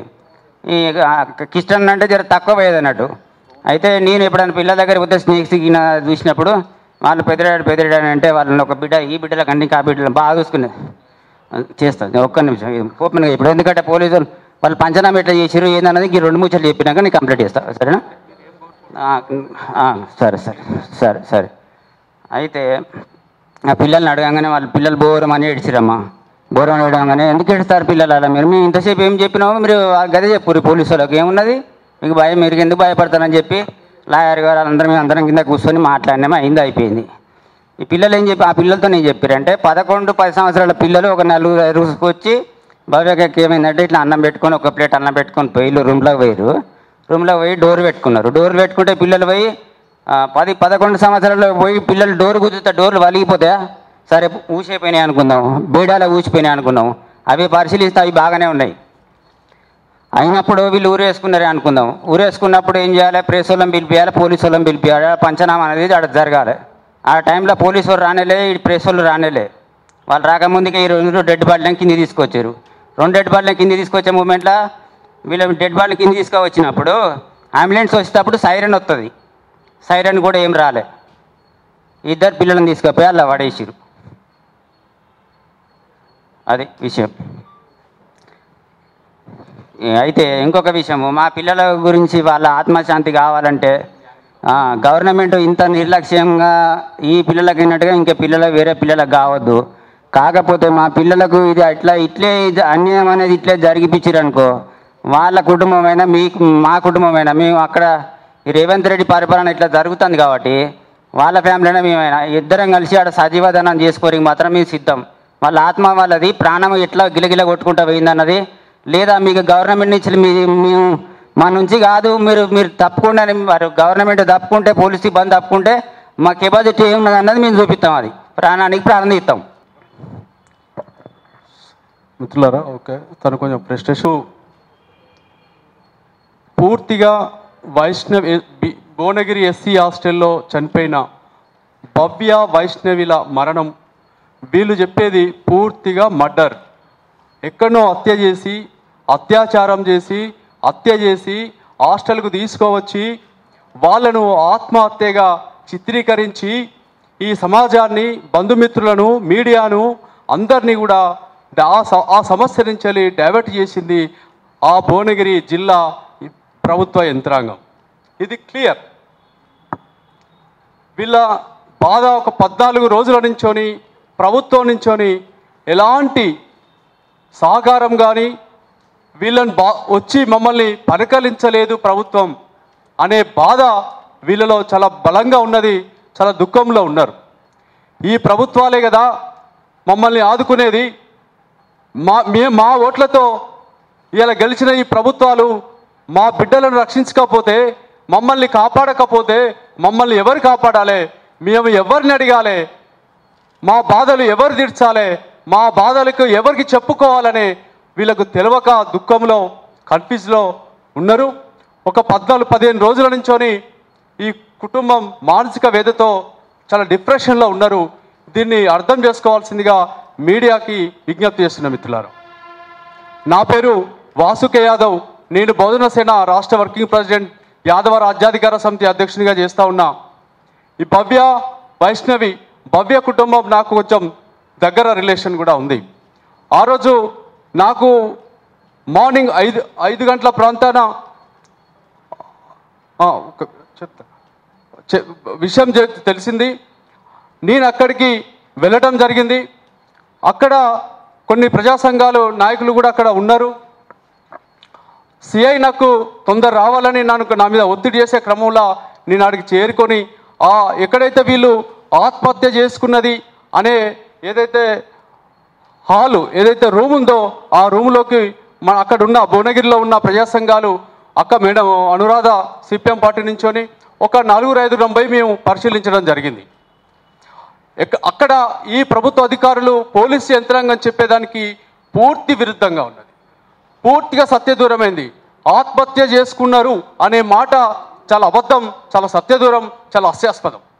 ఎందుకు అంటే అక్కడ ఆ రూమ్లో ఎవరైతే వీళ్ళు భవ్య వైష్ణవి ఆత్మహత్య చేసుకున్న రూమ్కో వెళ్ళిన తర్వాత అక్కడ చూస్తే ఈ బెడ్స్ ఉన్నాయి, డబుల్ బెడ్స్ ఉన్నాయి. ఆ బెడ్స్ ఎక్కి గోడకు వాళ్ళు అంటే పైన స్లాబ్కు ఫ్యాన్ అయితే ఫిట్ చేస్తున్న కొండి ఉన్నదో ఆ కుండికి వాళ్ళ యొక్క చున్ని అంటే ఒక్క చున్నినే 2 ఒక్కలు చేసేది. 2 ఒక్కలు చేసేసి చెరో ఒక్కతోటి పైన స్లాబ్కు ఉరేసుకొని చనిపోయారు అనేది అక్కడ వాళ్ళు చెప్పే అంశం. కానీ ఏదైతే వీళ్ళు బెడ్ మీద నిలబడి స్లాబ్కు చున్నీతోటి ఉరేసుకున్నారు అనే చెప్పే మాట అబద్ధం. ఎందుకంటే అది వాళ్ళకు అందదు ఫస్ట్ ఎట్ ఆల్. రెండో విషయము, ఆ చున్ని బలమైనది చున్ని కాదు, చాలా బలహీనంగా ఉన్న చున్ని. అంటే వీళ్ళ బరువుకు ఆ చున్ని ఆపదు, అంటే తెగిపోతుంది. రెండో విషయం ఏంటి అంటే వీళ్ళు 3 గంటల నుంచి 5 గంటల ప్రాంతానికి సంఘటన జరిగిందని వాళ్ళు చెప్తా ఉన్నారు. అసలు 3 గంటల నుంచి 5 గంటల ప్రాంతాన పిల్లలు అక్కడ లేనే లేరు. ఎందుకు లేరు అంటే ఈ హాస్టల్ వార్డెన్ ఆ పిల్లలను తీసుకొని వెళ్ళిందట. ఎందుకు తీసుకెళ్ళింది అని అడిగితే అంత ముందు రోజు ఈ 7వ తరగతి పిల్లలకి వీళ్ళకి మధ్యలో చిన్న గొడవ. అంటే ఈ అమ్మాయి లీడర్, అంటే హాస్టల్ అందరినీ కూడా లీడ్ చేస్తుంది. ఆ విషయంలో క్రమశిక్షణ పద్ధతిలో ఉంచే క్రమంలో ఈ అమ్మాయి వాళ్ళను ఏదో అనంటే వాళ్ళు వచ్చి ఈ టీచర్కి కంప్లైంట్ చేస్తే ఆ టీచరు వీళ్ళని ఇద్దరిని కూడా సీరియస్ అయిందట. ఆ విషయం మాట్లాడదామని ఈ టీచర్ శైలజ వార్డెను వాళ్ళ ఇంటికి తీసుకెళ్ళిందట 2 అమ్మాయిలను. ఎందుకు ఇంటికి తీసుకెళ్లాల్సి వచ్చింది అది అర్థం కాని సమస్య. మరి ఏ టైంలో తీసుకొచ్చింది, ఎప్పుడు తీసుకొచ్చింది, తీసుకొచ్చినప్పుడు వాళ్ళు ఏ పరిస్థితిలో ఉన్నారు అనేది క్వశ్చన్. దానికి అడిగితే సమాధానాలు లేవు. పోలీసులను అడిగితే చాలా నిర్లక్ష్యంగా, అసలు వాళ్ళు మనుషులే కాదు, ఒక ఆడపిల్లలో 2 ఆడపిల్లలు చనిపోతే కనీసం మానవత్వంతో ఆలోచించకుండా ఒక దోమనో ఒక ఈగనో చనిపోయింది అన్నంత నిర్లక్ష్యంగా చెప్పడం మమ్మల్ని చాలా బాధించింది. అంటే నువ్వు ఎందుకు తొందర పెడుతున్నావు, ఎందుకు నిజ నిజాలు తెలుసుకోనికి నువ్వు ప్రయత్నం చేస్తలేవు అంటే దీని వెనకాల ఏదో పెద్ద కుట్ర జరిగింది, ఆ అమ్మాయిల మరణం విషయంలో ఏదో పెద్ద తలకాయలు ఉన్నాయని మాకు అనుమానం వచ్చింది. అనుమానం రావటం కాదు, అక్కడ పరిస్థితులు క్లియర్గా ఆత్మహత్య చేసుకునే అంతగా లేవు. ఇంకో అంశం ఏంటి అంటే సీసీ కెమెరాలు ఉండాలి. ఆ సీసీ కెమెరా కూడా ఏదైతే వీళ్ళ రూముకు ఎదురుగా ఉన్న సీసీ కెమెరా ఏదైతే ఉందో ఆ సీసీ కెమెరాని డౌన్ చేశారు, వంచేసిండు. అంటే ఆ సీసీ కెమెరా పనిచేయకుండా చేసిండు. నువ్వు సీసీ కెమెరా పనిచేయకుండా చేసినావు అంటే ఇది ప్రీ ప్లాన్ మర్డరే, అంటే ప్లాన్డ్గా చేసిన మర్డరే, ఇది హత్యనే, నేరమే. నువ్వు ఎందుకు సీసీ కెమెరా పనిచేయకుండా లేకపోయినావు? ఒకవేళ సీసీ కెమెరా నువ్వు పనిచేస్తలేదు అంటే ఎందుకు రిపేర్ చేయించలేకపోయినావు? దానికి సమాధానం వాళ్ళ దగ్గర లేదు. రిపేర్ చేసి అతను వస్తాడు, చేపిద్దాం అనుకున్నాం, ఈ లోపు జరిగిపోయిందని నిర్లక్ష్య సమాధానం. దానికి బాధ్యులు ఎవరు? హాస్టల్ వార్డెన్ అవుతుందా కాదా? ఒకవేళ మీరు చెప్పినట్టే అది ఆత్మహత్య అనుకుందాం. ఆత్మహత్య అంటే ఇక బాధ్యత ఉండదా? ఆత్మహత్య చేసుకోనికి కారణాలు ఉన్నాయా? ఆత్మహత్య చేసుకోనికి బాధ్యులు ఉండరా? ఆత్మహత్య ఎవరి పరిసరాల్లో జరిగింది? నీ హాస్టల్లో, నీ ఆధీనంలో ఉన్న హాస్టల్లో, నీ నాయకత్వంలో నడుస్తున్న హాస్టల్లో జరిగింది. అప్పుడు హాస్టల్ వార్డెన్ బాధ్యులు అవుతుందా కాదా? ఇంకా ఘోరం ఏంటంటే అక్కడ సెక్యూరిటీ లేదు. ఈ హాస్టల్ వార్డెన్ హాస్టల్లో ఉండనే ఉండదు. హాస్టల్ వార్డెను పిల్లల మధ్యలో గొడవ అయితే మందలిస్తే హాస్టల్లో పిల్లలు ఆత్మహత్య చేసుకుంటారా? ఒకవేళ ఆత్మహత్య చేసుకునేంత పరిస్థితులు ఆ పిల్లల కుటుంబానికి కూడా లేవు. ఎందుకంటే ఆ పిల్లలు సెన్సిటివ్ పిల్లలు కాదు. కష్టాలను కన్నీళ్లను దిగమింగుకుంటూ, కన్నీళ్లను ఆకలితో నింపుకుంటూ బతికిన పిల్లలు వాళ్ళు. ఉత్తగా ఏదన్నా అంటే ఆత్మహత్య చేసుకున్నంత సున్నిత మనస్కురాలు కాదు వాళ్ళు. ఇది ఖచ్చితంగా తల్లిదండ్రుల వర్షం నుంచని, బంధుమిత్రుల వర్షం నుంచని ఖచ్చితంగా ఈ పిల్లల్ని చంపేసిండ్రు. దీని వెనకాల పెద్ద గూడుపుటాని అంటే పెద్ద కుట్ర దాగి ఉన్నది. కాబట్టి వాళ్ళు చెప్పలేకపోతున్నారు, వాళ్ళ ఆవేదనతో ఉన్నారు. వాళ్ళు కోరేది ఒక్కటే, సంబంధిత అధికారులను శిక్షించాలి, జ్యుడిషియల్ విచారణ జరగాలి, న్యాయ విచారణ జరగాలి, నిందితులను శిక్షించాలి అనేది ఫస్ట్ డిమాండ్ వాళ్ళకి.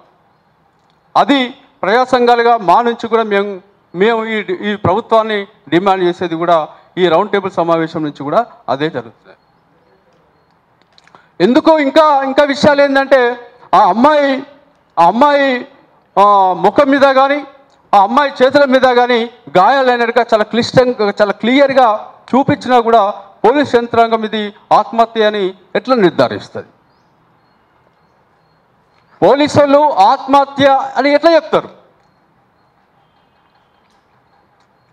ఎలాంటి విచారణ జరగకుండా నీకు ఆత్మహత్య నిర్ధారించే అధికారునికి ఎక్కడిది? నువ్వేనా హెల్త్ డిపార్ట్మెంటా, పోలీస్ డిపార్ట్మెంట్ అయినా ఏదో మన ఆరోగ్యానికి సంబంధించినది కాదు కదా. ఎవరు డిసైడ్ చేయాలి అది ఆత్మహత్య అని హత్య అని? నువ్వు ఎక్కన బంధుమిత్రులు రాగానే నువ్వు ఆత్మహత్య చేసుకున్నది సంతకాలు పెట్టండి తీసుకుపోమని నువ్వు ఎందుకు అంటున్నావు? అక్కడ కనీసం ఒక ప్రాథమిక విచారణ కూడా నువ్వు చేయకుండా ఆత్మహత్య చేసుకున్నారు ఇది ఆత్మహత్య అని చెప్పనీకి నువ్వెవరు? అసలు నీకేం అధికారం ఉన్నది అనేది మా ప్రజా సంఘాల నుంచి మా బంధుమిత్రుల నుంచి మేము వచ్చాను. ఇప్పటి వరకు కూడా ఆన్సర్ లేదు. ఆన్సర్ లేకపోగా చాలా నిస్సిగ్గుగా నిర్లక్ష్యంగా సమాధానాలు, అసలు ఈసడింపులు. మాకు న్యాయం కావాలని మేము అక్కడ ఆ స్టేషన్ దగ్గరికి పోయి ఆ అధికారుల దగ్గరికి పోయి చేస్తే ఎలాంటి రెస్పాన్స్ లేదు. లేకపోగా మమ్మల్ని తీసుకెళ్ళి అరెస్ట్ చేసి లోపల పోలీస్ స్టేషన్లో వేసిన పరిస్థితి. అంటే ఈ దేశంలో ఎట్లా చనిపోయారు తెలుసుకొని కూడా పోరాటాలు చేయాల్సిన పరిస్థితి. మా బిడ్డలు ఎట్లా చనిపోయారు, మా బిడ్డలు ఎవరు చంపిర్రు, ఎట్లా చంపిర్రు అని తెలుసుకొని కూడా మేము పోరాటాలు చేయాలి రోడ్ల మీదకి వచ్చి. ఒకటే న్యాయమైన డిమాండ్, ఇక్కడ స్పీచ్లు కాదు, ఇక్కడ ఉపన్యాసాలు కాదు. వాళ్లకు సరైన న్యాయం జరగాలి, అది ప్రభుత్వమే చేయాలి, అది ప్రభుత్వం యంత్రాంగమే చేయాలి. సమగ్రమైన లోతుగా విచారణ జరగాలి, జ్యుడిషియల్ ఎంక్వైరీ జరగాలి. ఎవరైతే మేము ఆరోపణలు చేస్తున్నామో సరే ఆత్మహత్యకు మేము ఎవరైతే పేర్లు సూచించినాం, హాస్టల్ వార్డెన్ శైలజను, ఇంకో సుజాతను, ఇంకో ప్రవాదిని, ఇంకో ఆంజనేయులను, ఒక 4-5 మేము చూపించినాం. సరే మీరే అంటున్నారు ఆత్మహత్య అని, మేము చెప్తున్నా వాళ్ళే బాధ్యులని. ఎందుకు అరెస్ట్ చేయలేదు? ఇప్పటి 14-15 రోజులైనా కూడా మీరు ఎందుకు అరెస్ట్ చేయలేదు? కనీసం అరెస్ట్ చేసి విచారణ చేస్తారన్నా కూడా మాకు కొంచెం నమ్మకం అనేది కలుగుతుండే. ఇంతవరకు కూడా వాళ్ళని అరెస్ట్ చేయలే. మీరే చెప్తున్నారు ఆత్మహత్య అని. ఆత్మహత్య కారణమనే మేము చెప్తున్నాం మా తల్లిదండ్రుల తరపున. మరి వాళ్ళని ఎందుకు అరెస్ట్ చేస్తలేరు? అంటే కనీసము ఈ ప్రభుత్వము, ఈ యంత్రాంగము చాలా నిర్లక్ష్యంగా, నిస్సిగ్గుగా వాళ్ళు చెప్పే సమాధానాలు, వాళ్ళ వ్యవహార శైలి చాలా అనుమానాస్పదంగా ఉన్నది. దీని వెనకాల కుట్ర ఉన్నది. అందుకనే ఇది సమాజానికి తెలియాలి, ఈ పిల్లల మరణాలు తెలియాలి. ఇంకా నిన్న మొన్న కూడా సూర్యాపేటలో జవహర్లాల్ నగర్లో ఇంకా బిడ్డలు చచ్చిపోయారు సోషల్ వెల్ఫేర్ హాస్టల్లో జరుగుతుంది. అసలు ఏం జరుగుతున్నది సోషల్ వెల్ఫేర్ హాస్టళ్లలో? ఎందుకు నియంత్రణ లేదు ఈ ప్రభుత్వానికి? ఈ ప్రభుత్వ హాస్టల్ చుట్టూ ఎందుకు గంజాయి బ్యాచ్లు తిరుగుతున్నాయి? ఎవరు రక్షించాలి మరి పిల్లల్ని? ఇది మా ప్రశ్న. దానికి సమాధానం ప్రభుత్వం చెప్పాల్సి వస్తుంది, లేకపోతే ప్రభుత్వం దోషిగా నిలబడాల్సి వస్తుంది. రాబో రోజుల్లో ఖచ్చితంగా ఈ ఉద్యమం తీవ్రతం చేస్తాం, అన్ని ప్రజా సంఘాలను కలుపుకొని చాలా తీవ్రతం చేస్తాం అని ప్రభుత్వానికి హెచ్చరిస్తూ సెలవు తీసుకుంటున్నాం. జై. మాట్లాడితే బాగుంటుంది. మీ వైపు నుంచి ఇవన్నీ విన్నారు కదా. రేవంత్ రెడ్డి దీనిపైన ఖచ్చితంగా న్యాయ విచారణ జరిపించాలి. దీన్ని మనము ఎలా ముందుకు తీసుకెళ్దాం అనేది కూడా మీరు ఒక్కొక్కరు అభిప్రాయాలు చెప్పండి. ఎందుకంటే వాళ్ళు బాధితులుగా చాలా ముందుకున్నారు కాబట్టి మన బాధ్యత, మనం ప్రజా సంఘాలుగా ఉద్యమాన్ని ముందుకు తీసుకెళ్లాల్సిన బాధ్యత మన పైన ఉంది. అందుకని ఒక్కొక్క ప్రజా సంఘం నుంచి మీరు మాట్లాడితే బాగుంటుంది. పిఓడబ్ల్యూ నుంచి ఇప్పుడు స్వరూపం మాట్లాడతారు. జ్యోతి అండి, చైతన్య మహిళా సంఘం. ప్రగతిశీల మహిళా సంఘం పిఓడబ్ల్యూ అంటారు. నా పేరు స్వరూప, స్టేట్ ప్రెసిడెంట్. అంటే ఇక్కడ విషయాలన్నీ చరవడం అవ్వనవసరం లేదని ఆ డెప్త్లోకి నేను వెళ్ళటం లేదు. కానీ ఇది చాలా దౌర్జన్యకరమైన సంఘటన మీద వాళ్ళు ఇలా నీళ్లు చల్లేశారు. అంటే వాళ్ళకున్నంత మెకానిజం కూడా మనకు అక్కర్లేదు, పోలీస్ డిపార్ట్మెంట్కి ఉన్నంత మెకానిజం కూడా మనకు అక్కర్లేదు. చాలా గ్లేరింగ్గా, చాలా క్లియర్గా కనిపిస్తుంది వాళ్ళ మీద అత్యాచారం జరిగి హత్య జరిగిందని చెప్పొచ్చు మనం. అయితే మేము ఈ ప్రెస్ నోట్ తయారు చేసేసరికి ఆ ఫోటోలు మాకు అందుబాటులో లేవు. ఆ ఫోటోలు చూసిన తర్వాత మేము నీరు కారిపోయాం. ప్రెస్ నోట్లో మేము అది మిస్ అయ్యాం. కొట్టి చంపారు అని ఉంది ఇందులో, అది కాదు. తప్పకుండా పిల్లల మీద శారీరక దాడి జరిగింది, అత్యాచారం జరిగిందనేది అనిపిస్తుంది. రెండోది ఏంటంటే ఈరోజు ఇమీడియట్గా వాళ్ళని ఫస్ట్ ఆఫ్ ఆల్ వాళ్ళని కఠిన శిక్ష వేయాలి అని డిమాండ్ చేస్తూ మనం ఐక్య పోరాటం చేయాల్సిన అవసరం ఉంది. జ్యోతి గారు చెప్పినట్టు మనం విద్యార్థి సంఘాలను కూడా తీసుకోవాలి. యాక్చువల్గా హాస్టల్ని మూసేయండి అని చెప్పడానికి, లేకపోతే హాస్టల్ విద్యార్థులు తీసుకొచ్చే పరిస్థితులు ఇప్పుడు లేవు, ఎగ్జామ్స్ ఉన్నాయి కాబట్టి మనమే మన సంఘాల నాయకులు మన కేడర్లతోనే మనం చేయాల్సిన పరిస్థితి ఉంది. ఇటువంటివి వరుస జరుగుతున్నాయి. ఈ మధ్య కరీంనగర్లో కూడా జరిగింది. దీని మీద సీరియస్ యాక్షన్ మనము తీసుకోవాలి. ఇప్పుడు వార్డెను తల్లిదండ్రి ముందు కూడా పడలేదు, లేదా ఆ పిల్లలు చనిపోయిన డెడ్ బాడీస్ని కూడా తల్లిదండ్రులకి చూపించలేదు, లేకపోతే వాళ్ళు ఉరి తీసుకున్నారనే వాళ్ళు ఇచ్చే వివరణ ఏదైతే ఉందో డిపిక్షన్ అది పూర్తిగా అశాస్త్రీయంగా ఉంది. ఇవన్నీ మనకు ఉన్నాయి కాబట్టి తప్పకుండా ఈ ఉద్యమం ముందుకు తీసుకుపోవడానికి సరైన ప్లాన్ చేసి మనం పకడ్బందీగా స్టేట్ గవర్నమెంట్ తల వంచి సీఎం ఆఫీస్ మనం మెమరాండంలు ఇచ్చి అవసరమైతే ధర్నాలు కూడా సీఎం ఆఫీస్ ముందు, వాళ్ళ ఇంటి ముందు, లేకపోతే కలెక్టర్ ఆఫీస్ ముందు ధర్నాలు చేయాల్సి, అంటే ఈ ప్రోగ్రామ్ని రిలెంట్లెస్గా మనం చేసి ఇది పూర్తిగా ఆ దోషులకి శిక్ష పడే విధంగా మనం ముందుకు పోవాలని నేను ఆశిస్తూ తెలియజేస్తున్నాను. తల్లిదండ్రులకి మా ఓపీడీఆర్ రాష్ట్ర కమిటీ తరఫున వాళ్ళకి తెలియజేస్తున్నాం. ఎందుకంటే సానుభూతి అనకూడదు, వాళ్ళకు ఉన్నటువంటి ప్రేరణని మనం స్ఫూర్తిగా తీసుకుంటున్నాం కాబట్టి వాళ్ళ యొక్క చైతన్యానికి నేను ఈరోజు అభినందిస్తున్నా. అదే చైతన్యంతో ముందుకెళ్ళాలని వాళ్ళ తల్లిదండ్రులు చెప్పినటువంటి అంశాలు ఇప్పటి వరకు పత్రికల్లోనూ అన్నిటిలోనూ వచ్చినాయి. మనం ప్రధానంగా చేయాల్సింది ఏంటంటే ఈరోజు హాస్టల్స్ ఈ సంఘటన బయటకు వచ్చింది, గతంలో ఇంకొక సంఘటన జరిగింది, అనేక సంఘటనలు ఈరోజు హాస్టల్స్లో ఉన్నటువంటి మహిళల మీద హత్యలు అత్యాచారాలు జరుగుతున్నాయి. ఒకప్పుడు తిండి పెట్టట్లేదని యాజిటేషన్స్ చేసేటటువంటి విద్యార్థి సంఘాలు ఈరోజు మహిళల మీద, అమ్మాయిల మీద లైంగిక వేధింపులకు నిరసనగా చేయాల్సినటువంటి దుస్థితికి ఈరోజు హాస్టల్స్లో ఉన్నటువంటి పరిస్థితి ఈరోజు రాష్ట్ర వ్యాప్తంగా కాదు దేశవ్యాప్తంగా ఉన్నటువంటి పరిస్థితి. లైంగిక హింస అనేటటువంటిది పెరిగిపోతూ ఉంది. ఇక్కడ జరిగినటువంటి సంఘటనలో ఇద్దరు కూడా లీడర్సే, వైష్ణవి కానీ లేకపోతే భవ్య కానీ. లీడర్సు అంటే వాళ్ళు ఆత్మహత్య చేసుకునే కెపాసిటీ లేదు, ఎందుకంటే వాళ్ళు చాలా ధైర్యంగా ఉన్నారు కాబట్టి హాస్టల్స్ వాళ్ళు ఎంపిక చేసినటువంటి వాళ్ళు అట్లా ఎంపిక చేసినటువంటి వాళ్ళు ఈరోజు ఆత్మహత్యగా చిత్రీకరిస్తున్నారు. మరి ఆత్మహత్య చేసుకుంటే ఇట్లా ఆత్మహత్య చేసుకున్నారు, పోలీస్ వాళ్ళు వచ్చే వరకు ఏదైతే ఫ్యాక్ట్ ఫైండింగ్ వీళ్ళు వెళ్ళినప్పుడు ఉన్నటువంటి సిచ్యువేషన్ అక్కడ ఎందుకు కనిపించడం లేదు, సీసీ కెమెరాలు ఎందుకు బంద్ అయినాయి, అసలు దీని వెనుక ఏముంది, ఇవన్నీ కూడా ప్రతి ఒక్కరం మనం ప్రశ్నించడం కాదు, ఈరోజు బాధ్యత వహిస్తున్నటువంటి డిపార్ట్మెంట్స్ ఏవైతే ఉన్నాయో వాళ్ళు సమాధానం చెప్పాల్సినటువంటి, ఒక సోషల్ వెల్ఫేర్ డిపార్ట్మెంటా పోలీస్ వాళ్ళ, వీళ్ళు సమాధానం చెప్పాలి అక్కడ జరిగినటువంటి వాటిని. కాబట్టి సిట్టింగ్ జడ్జి చేత అక్కడ మళ్ళీ మరొకసారి ఫ్యాక్ట్ ఫైండింగ్ లాగా చేయించి మనం నిజ నిర్ధారణగా వాళ్ళతోనే చేయించాలని చెప్పి మేము ఓపీడీఆర్ తరఫున చేస్తున్నాం. అయితే అనేక సంఘటనలు జరుగుతున్నాయి, మనం డిమాండ్ చేస్తూనే ఉన్నాం. కానీ ఏదైనా కూడా మనం పోరాడాలి, అడిగితే కానీ అమ్మాయిన అన్నం పెట్టదన్నట్టు ఏదైనా సరే మనం పోరాడి గెలిపించుకోవాల్సినటువంటి దుస్థితికి ఈరోజు అందరూ కూడా నెట్టివేయబడ్డాం. కాబట్టి ఆ విధంగా అన్ని ప్రజా సంఘాలు కలిసి కట్టుగా ముందుకు వెళ్ళినప్పుడు మాత్రమే అది మనం సాధించగలుగుతాం. ఆ విధంగా చేసేటటువంటి దానిలో మేము ఓపీడీఆర్ ప్రజా సంఘంగా పార్టిసిపేట్ చేస్తాం. తల్లిదండ్రులకి ఒక చిన్న విజ్ఞప్తి ఏంటంటే వాళ్ళకి ఎటువంటి భయభ్రాంతులు కానీ ఆశలు చూపినా కూడా వాళ్ళు పోయినటువంటి పిల్లల్ని తెచ్చుకోలేం కానీ మనకు వచ్చినటువంటి ఆర్థికంగా కానీ లేకపోతే భూముల పరంగా కానీ ఇస్తామని వెనకడుగు వేయకుండా ఉంటే ప్రజా సంఘాలు ఎంత దూరమైనా చేయగలుగుతాయి.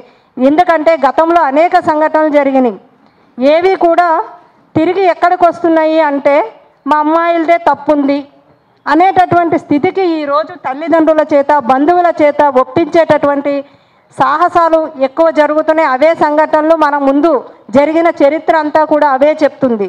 కాబట్టి అట్లా కాకుండా వీళ్ళు ఇప్పటిదాకా నిలబడ్డారు, అదే స్ఫూర్తితో ఇంకా నిలబడాలని చెప్పి వాళ్ళకి మనోధైర్యాన్ని ఇవ్వడం కోసం మన ప్రజా సంఘాలు ఎప్పుడూ కూడా అండగా నిలబడాలని తెలియజేస్తూ ఈ అవకాశం ఇచ్చినటువంటి నిర్వహణ కమిటీకి ధన్యవాదాలు తెలియజేస్తున్నాను. లక్ష్మీదేవి, నేను ఓపీడీఆర్ అధ్యక్షురాలే కాకుండా ఇక్కడ నేను అడ్వకేట్గా ప్రాక్టీస్ చేస్తున్నాను. లీగల్ పరంగా మేము పూర్ పీపుల్కి హెల్ప్ చేయడమే కాకుండా ఇట్లా ఏవైనా అవేర్నెస్ ప్రోగ్రామ్స్ కూడా ఇస్తాము. మీకు అటువంటిది ఏమైనా కావాలనుకున్నా కూడా నేను ఎల్లవేళలా చేయడానికి సిద్ధంగా ఉన్నానని చెప్పి తెలియజేస్తాను. ప్రజాస్వామిక హక్కుల పరిరక్షణ సంస్థ.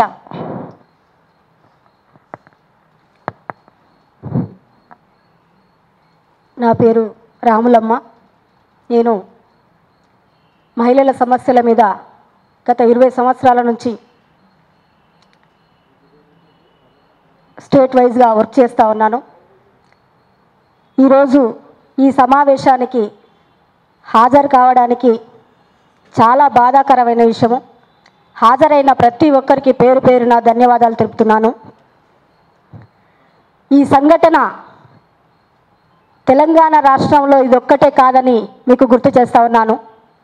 ప్రతి గురుకుల హాస్టళ్లలో నిరంతరం జరిగే ఒక ప్రక్రియ రాక ఎవరూ అడిగేవాళ్ళు లేరని ఏదో ఒక రకంగా ఏదో ఒక సమస్య మీద ఎన్నో రకాలుగా ఆడపిల్లలను ఇబ్బంది పెడతా ఉన్నారు. ఈ సంఘటనకు వచ్చినట్లయితే అమ్మాయిలది హత్య జరిగింది. స్పష్టంగా కండ్ల గట్టినట్లుగా హత్య అని నిరూపణ జరుగుతూ ఉంది. ఎందుకంటే ఉరివేసుకున్న సమయం వాళ్ళు చూపించినట్లుగానే అమ్మాయిలు హాస్టల్లో లేకపోవడం, ఆ తర్వాత హాస్టల్కు రావడం, చాలా రకాలైన అనుమానాలు కళ్ళగట్టినట్లు ఇందులో కనిపిస్తూ ఉన్నాయి. అంతేకాకుండా అమ్మాయిలు రాసిన లెటర్లో కూడా పదే పదే శైలజారెడ్డి పేరు మెన్షన్ చేయడం అనేది కూడా మనకు అది నిజానికి దగ్గరగా ఉందని చెప్పేసి ఈ సందర్భంగా మీకు గుర్తు చేస్తూ ఉన్నాను. చాలా విషయాల్లో మనం పరిగణనలోకి తీసుకున్నట్లయితే ప్రియాంకారెడ్డి విషయం మనం ఈ సందర్భంగా గుర్తు చేసుకోవాలి. ఆమెను హత్య చేసిన తక్షణమే 4 అమాయకులను ఎన్కౌంటర్ చేసి చంపేయడం జరిగింది. అంటే ఒక రెడ్డికి జరిగితే ప్రభుత్వం స్పందించిన తీరు ఒకసారి మనం గమనించాలి. ఈ అమ్మాయిలకు ఎందుకు అదే న్యాయం జరగలేకపోతా ఉంది? గతంలో టీఆర్ఎస్ ప్రభుత్వం 9 సంవత్సరాల కాలంలో పుట్టిన బిడ్డ నుంచి చనిపోయే ముదుసలి వరకు మనకు న్యాయం చేయలేదనే కాంగ్రెస్ పార్టీకి మనం ఓట్లేసి గెలిపించడం జరిగింది. ఆ గెలిపించిన తీరులో వీళ్ళు కూడా రెడ్డిలే కావడమనా? అందుకే మనకు న్యాయం జరగలేకపోతుందా? రెడ్డికి సంబంధించిన వాళ్ళు అగ్రవర్ణాల వాళ్ళు మాత్రం పదవుల్లో ఉంటే షెడ్యూల్ తెగల వాళ్ళకు న్యాయం జరగదా? ఒక్కసారి డబ్బున్న వారికి ఒక న్యాయము, డబ్బు లేని వారికి ఒక న్యాయం జరుగుతూ ఉందా? ఇందుకైనా పాలకులను మనం ప్రత్యక్షంగా ఎంపిక చేసుకోవడం జరుగుతూ ఉంది. ఎక్కడ న్యాయం జరగలేకపోతే మనం ఎవరిని అడగాలి? ఎవరి పోయి మొరపెట్టుకోవాలి? ప్రతి ఎస్సీ హాస్టళ్లలో ఏదో ఒక రకంగా బట్టలు మంచి వేసుకుంటే ఓర్వలేరు, సరి అయిన తిండి వీళ్ళకి దొరుకుతుంది అంటే ఓర్వలేకపోతున్నారు. ఇంత దారుణంగా ఎందుకు జరుగుతూ ఉందో ఒక్కసారి మీ అందరి దృష్టికి తీసుకొస్తా ఉన్నాను. అంతేకాకుండా న్యాయం జరిగేది దేవుడెరుగు, కనీసం మీడియా వాళ్ళకు కూడా మా బాధ అర్థం కావట్లేదా? ఆ పిల్లల ఆవేదన, ఆ పిల్లల తల్లిదండ్రుల ఆవేదన కనీసం చూపించలేకపోతున్నారనే బాధ తప్ప ఇంకో కారణం లేదని చెప్పేసి ఈ సందర్భంగా మీకు గుర్తు చేస్తూ ఉన్నాను. ఒక్కటి కుమారి హోటల్ గురించి ఎంత ప్రచారం జరిగింది మీరు ఈ సందర్భంలో ఈ మధ్య కాలంలో మీరు చూశారు. ఒక సీఎం ఒక హోటల్ గురించి అంతలా మాట్లాడిన సీఎం ఈ అమ్మాయిల జీవితం గురించి ఒక్క క్షణం మాట్లాడలేకపోతున్నారే అనే బాధ. ఎందుకు ఇంత వివక్షతగా చూస్తున్నారు మమ్మల్ని? ఆడపిల్లలనా, లేకపోతే దళితులనా, లేకపోతే వీళ్ళకు బతుకుదెరువు లేదనా? అసలు మా మీద ఎందుకు ఇంత దారుణంగా దాడి చేస్తూ ఉన్నారని చెప్పేసి మేము ప్రశ్నిస్తూ ఉన్నాం. ఎందుకు దాడి చేస్తున్నారు? నిరంతరం దాడే, నిరంతరం ఏదో ఒక ప్రక్రియ, ఏదో ఒక దగ్గర, ఏదో ఒక చోట ఇంత దారుణంగా మమ్మల్ని దాడికి గురి చేస్తే మేము బ్రతకాలన్నా వద్దా? సీఎం గారు మీరు ప్రత్యక్షంగా చెప్పగలరని చెప్పేసి ఈ సందర్భంగా అడుగుతూ ఉన్నాం. మాకు రక్షణ ఎక్కడ ఉంది? మీరు కూడా మాట్లాడలేకపోయింది ఇప్పటి వరకు కూడా. 15 రోజులు జరుగుతూ ఉన్నా మీరు దీని మీద స్పందించకపోవడం అనేది మా పట్ల వివక్షత చూపిస్తున్నారని చెప్పేసి మేము మీకు గుర్తు చేస్తూ ఉన్నాం. ఎక్కడ న్యాయం జరుగుతుందో చెప్పండి, అక్కడికే వెళ్ళి కూర్చుంటాము. ఎక్కడ మాకు రక్షణ ఉందో చెప్పండి, మేము అక్కడనే పోయి మాట్లాడతాం. మీ దగ్గర న్యాయం లేకపోతే ఇంకా ఎవరు మాకు న్యాయం చేస్తారు? ఎవరిని పోయి అడగాలి? 15 రోజుల నుంచి తల్లిదండ్రులు కంటికి కునుకు లేకుండా బాధపడతా ఉంటే ఒక్కరు కూడా స్పందించకపోవడం అనేది చాలా బాధాకరమైన విషయం. ఒక సీఎం పదవిలో ఒకవేళ దళితులే గాన కూర్చొని ఉంటే మాకు న్యాయం జరిగేదేమో. రెడ్డిలు కాబట్టి, అగ్రవర్ణాలు కాబట్టి, దొరలు కాబట్టి మా మీద ఇంత దారుణంగా దాడి చేస్తూ ఉన్నారని మాకు స్పష్టంగా అర్థమవుతా ఉంది. కానీ గుర్తుంచుకోండి, ఏదో ఒక రోజు మా రోజులు కూడా వస్తాయి. ఆ రోజు మీరు ఏమీ చేయలేరు. ఇంకా తిరుగుబాటు అనేది ఒక్కసారి కాదు, తిరుగుబాటు జరిగితే మాత్రం చాలా ఘోరమైన పరిణామాలు ఎదుర్కోవాల్సి వస్తుంది. దయచేసి ఒక్కసారి ఆలోచన చేయండి. ఈ అమ్మాయిల విషయానికి వస్తే ప్రాథమిక విచారణ అసలు జరగనే లేదు. ఉరి వేసుకున్న సమయంలో ఫోటోలు తీయాలి, ఆ విచారణ కూడా జరగకుండా వాళ్ళను తల్లిదండ్రులకు కనీసం చూసే లేకుండా, అసలు చూడడానికి కూడా లేకుండా పోస్ట్ మార్టంకు పంపడం అనేది మరి దుర్మార్గమైన విషయము. అది అలా ఎలా జరుగుతుందో కూడా తెలియదు. ఇదే కాదు, అదే హాస్టల్లో ఇంతకన్నా బలమైన కారణాలు ఏవో ఉండాలి. ఆ బలమైన కారణాలు ఈ అమ్మాయిలు బయటపడతారనే ఉద్దేశంతో వీళ్ళను చంపబోయబడ్డారు. చంపి వీళ్ళు ఆత్మహత్యగా చిత్రీకరించారే తప్ప వేరే కారణం లేవు. ఈ అమ్మాయిలు ప్రతి ఒక్క అంశాన్ని ప్రతిఘటిస్తున్నారు, ప్రతిరోజు నిరంతరం మాట్లాడుతున్నారు. బయటికి వెళ్ళిన తర్వాత ఇక్కడ జరిగే విషయాలన్నీ బయట పెడతారనే భయంతో ఈ అమ్మాయిలను హత్య చేయించారు, చేశారు. ఖచ్చితంగా ఇది హత్యే, ఆత్మహత్య ఏమాత్రం కాదని చెప్పేసి ఈ సందర్భంగా గుర్తు చేస్తూ ఉన్నాను. దానికి కారణాలు వాళ్ళ ఒంటి మీద ఉన్న ప్రతి ఒక్కటి ప్రత్యక్షంగా ఘాట్లు, పళ్ళతో కొరికినవి ఘాట్లు కూడా ఇందులో ఉన్నాయి. గుర్తు చేసుకొని ప్రతి విషయాన్ని కూడా మీరు ఈ దెబ్బలు ఎందుకు తగులుతాయి? ఒకవేళ ఉరి వేసుకున్నట్లయితే సిగరెట్లతో కాల్చిన ఆనవాళ్ళు ఒంటిమైన ఎందుకుంటాయి? ప్రతి ఒక్క చోట మీరు గమనించాల్సినదిగా కోరుతున్నాము. మీడియా మిత్రులకు ఒకటే చెప్తున్నాను,